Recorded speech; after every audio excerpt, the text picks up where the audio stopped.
That ruddy guy. That ruddy guy. That ruddy guy. That ruddy guy. Podcast with Lyman Rate.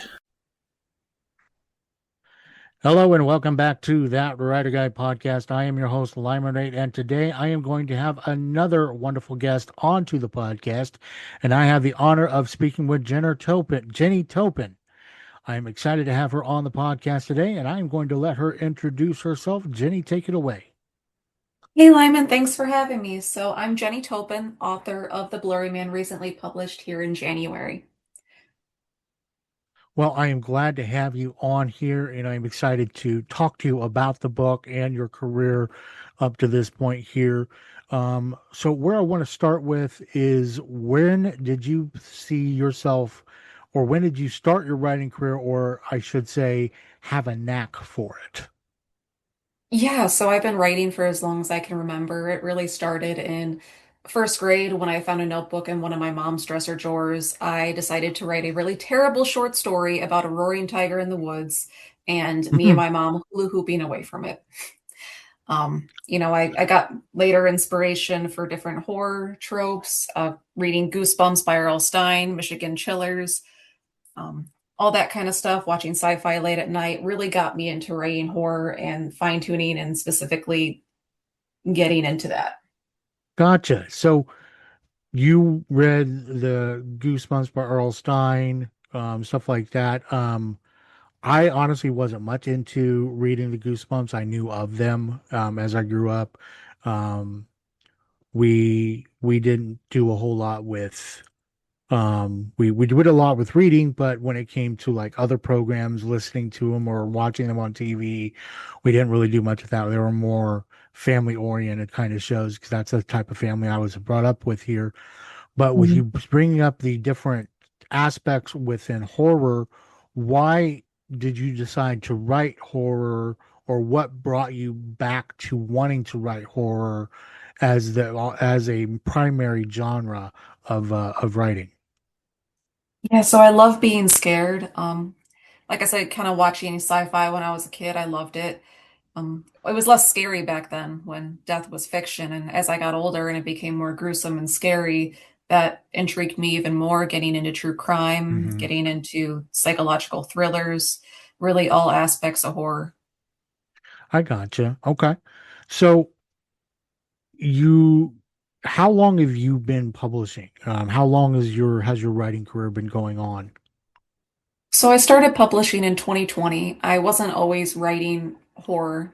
I started out in Okay. dark poetry, wrote some nonfiction based on witchcraft, and then leaned into horror with Liminal Lives, my zombie novella that came out in 2024. Okay.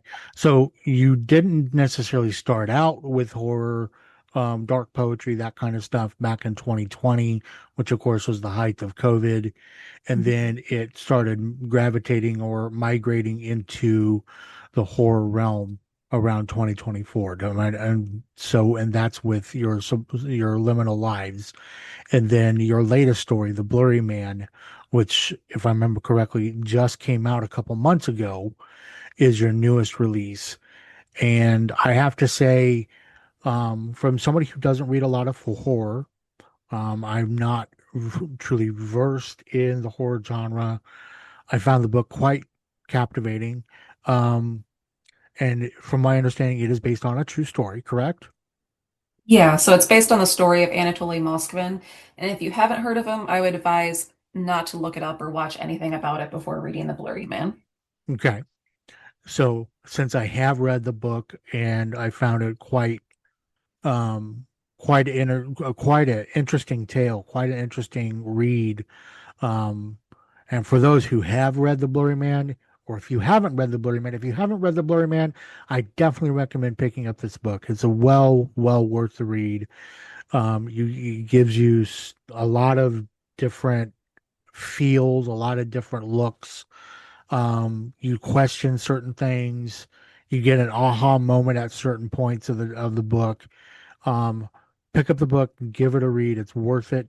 And then after reading, which I think I am going to do, I might do it this weekend actually, is I will go and I will look up the actual story that this is based off of. Um, I'm curious though as to why you decided to write about this particular event. So I actually got inspired through a podcast, and The Crime of Anatoly Moskvin, it's unlike any other true crime I had ever researched about. It's not just, guy kills girl or girl kills guy, revenge or for love. It's something Hmm. truly, truly terrifying. It's about a young boy who meets a monster and then becomes him.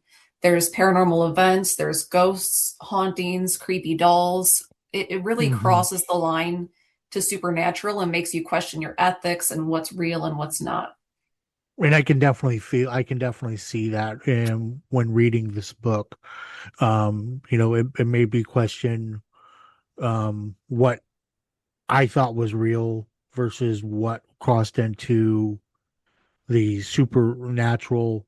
There's discussions of Satanism, there's discussions of other things within the book, and overall, I think you did a wonderful job telling the story. Um, Again, I am not a huge horror genre reader, and so for me, who is a huge fantasy writer, when it comes to reading books about fantasy, I love reading biographies and autobiographies. So to branch out to read something and to read something of the caliber that I read with your book, it just says a lot about you as a writer. And I congratulate you in that.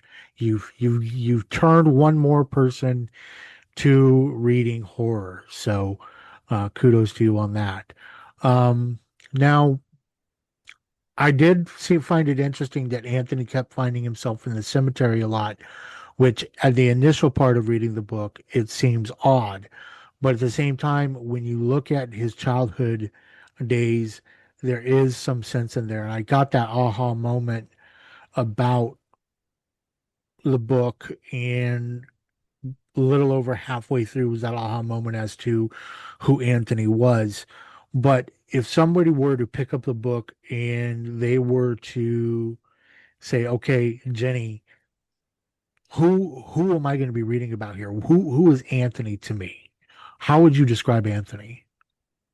So, first of all, I would describe him as an unreliable narrator. I wouldn't believe anything he says. He comes off as a little dry. He's sophisticated, educated. So it reads more like literary fiction at first, and then it Hmm. kind of jars you and takes you by surprise when you get that stark clash of the supernatural happenings and how he interprets what's going on around him, as opposed Hmm. to how you or I would if we were in his situation. So what he's seeing and describing isn't necessarily the truth. Gotcha. And I can definitely, when you say it like that, I definitely can see where you're getting his intellect, you're getting his sophistication through the story, um, in his job that he does, and he's young when it comes to where he's a professor. Um, you know, there's a lot of things that stood out when I was reading the book about how he came across. And when I got, again, I don't want to make any spoilers, but when I got to that one part where it just kind of made sense to me and it clicked, everything started making sense at that point. Um, his childhood, his growing up, the dolls, the everything just made sense from that point. And again, if you haven't read the Blurry Man, I would definitely recommend it.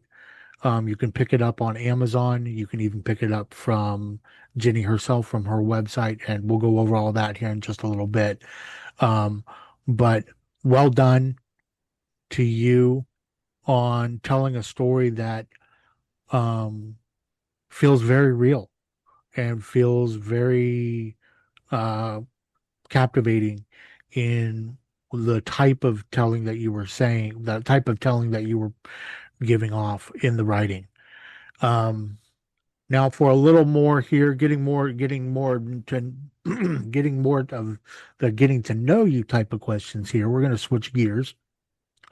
What would you say the best writing advice you would give someone just starting out?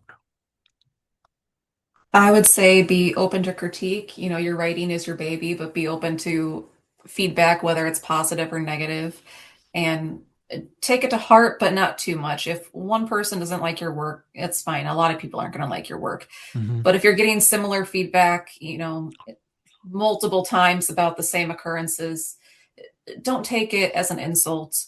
Just take it to make yourself grow and write better. Another thing would be to find your community.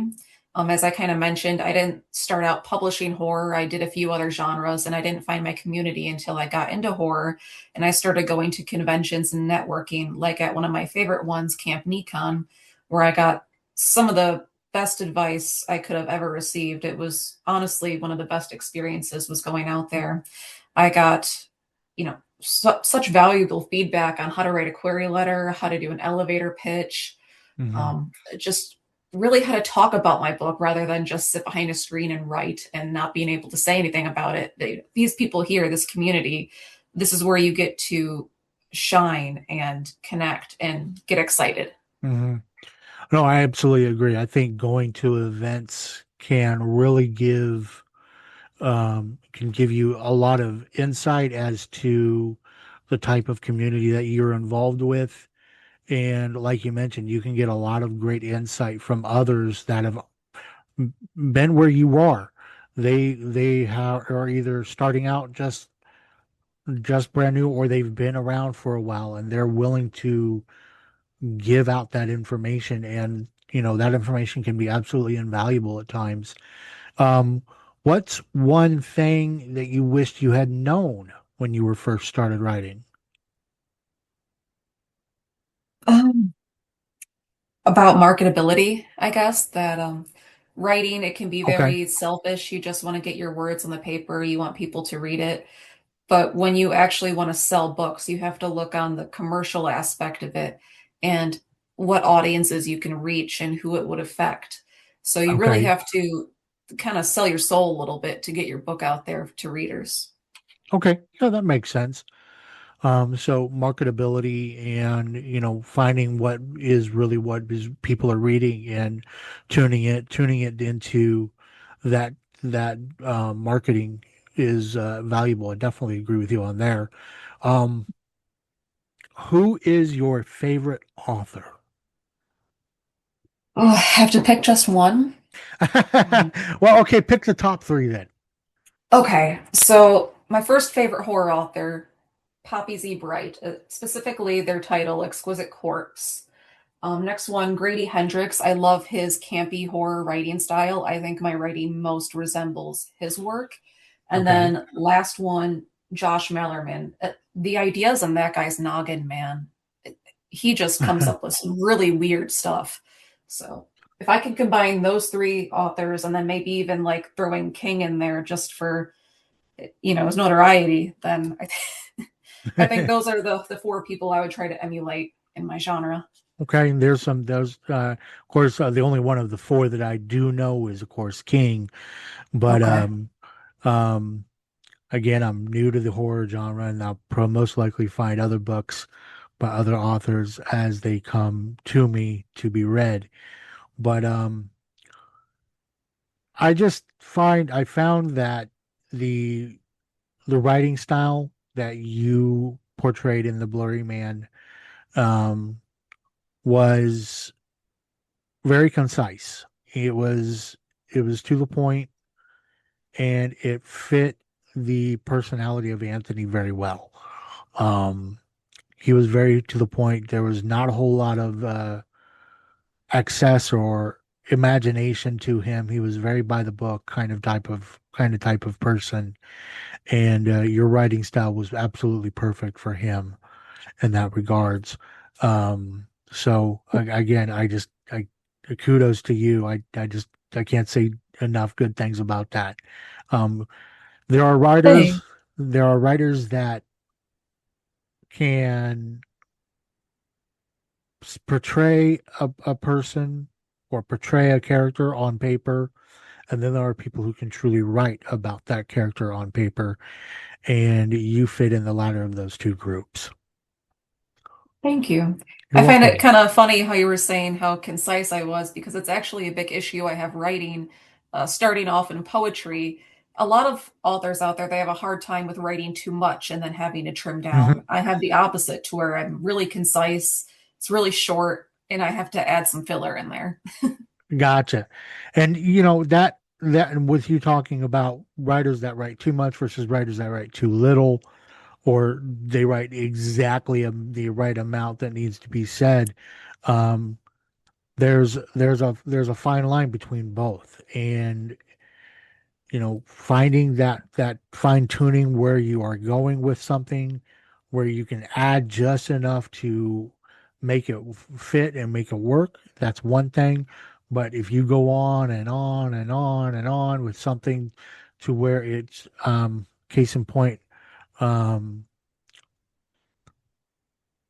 I'm totally blanking on the name of the author at this point, but it'll come back to me. The Wheel of Time series by Robert Jordan. He goes on and on and on Mhm. about the trees or about something else. And it's just like, okay, this could have been knocked down a little bit. But I don't think it's necessarily a bad thing to be so concise with your writing because it allows you to fill in as needed where you feel it needs to be filled in. So that's actually a benefit in my opinion. Yeah, luckily it fits in with my genre. I know it's probably much different for you when you write fantasy, for example, because if you Hmm. have something under 100,000 words, it's people are going to look at you like, "Why is it so short?"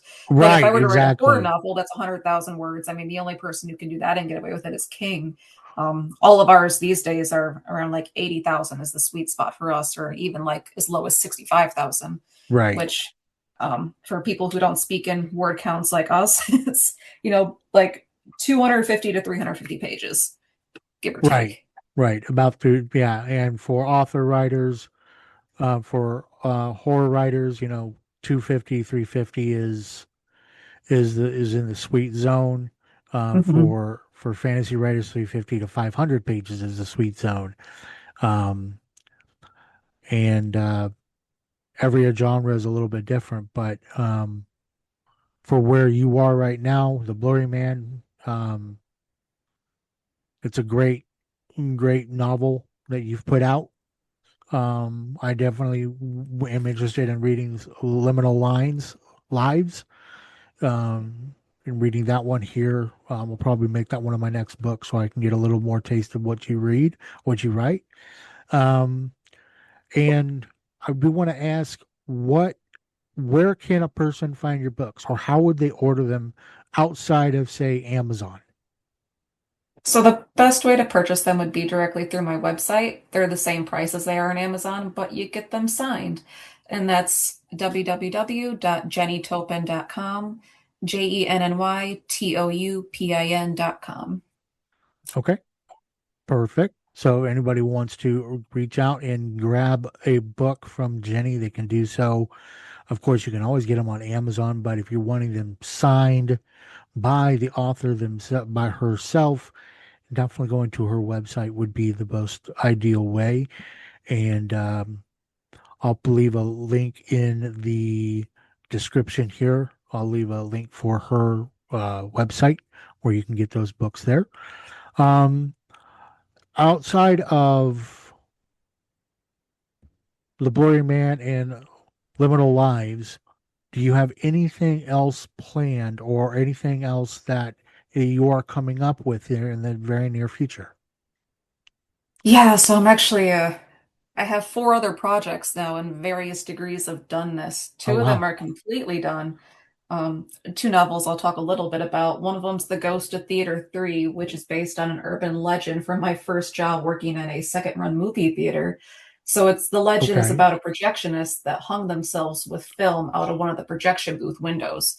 And that was a story, told to me at my first job. And of course, it inspired me because I like to take things that really happen, urban legends, and that's what I like to write about. Oh, And cool. then the next one is about Amish witchcraft. It's called Something Eerie, The Devil in Dutch County. It's going to be a trilogy.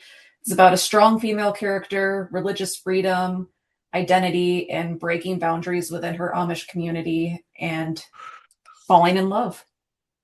Okay. Oh, and there's some kinky stuff with the devil, so that'll be fun. Okay. So, got a couple different projects in the works. I think that's Mhm. great. Um, you talking about your time at a second hand or second rate movie theater reminds me of the days when I used to work as a projectionist for my local hometown theater. I Oh, so that's also, something we have in common. 35 millimeter absolutely, buddies. yeah, I remember those giant reels, having to move them and having to get them all ready to go, and um, Honestly, best job. it was fun. I got to see all the movies from the projection booth, and I didn't have a complaint. Yeah, and then we could just sit up there in the booth and read a book while we were waiting for the movies to let out. Like, best I part. wish, And we were alone. I wish I could do, I wish I could say that. I also, once I got, I was actually, because it was such a small enough theater that we all had multiple hats that we ran. I would also, um, I would have to get the reel set up and then go down and take tickets, Oh. and then basically was bored out of my mind, and I would clean theaters or help concessions or sweep or do something in between movie takes, and then as soon as one let up, I was upstairs back up getting the next video ready to go. And Okay. So yeah, you might mm, really like my next book then. okay, Yeah, I did all of it too. I was an usher, ticket person. It's just different phases, not all at once for you. right. Yeah, we it was there was a total of six of us that worked at the theater, so we kind of all I was the only one that did the projectionist stuff though. I was the only one that they trained to do that, and Wow. no It's a lost stories that art I heard. now.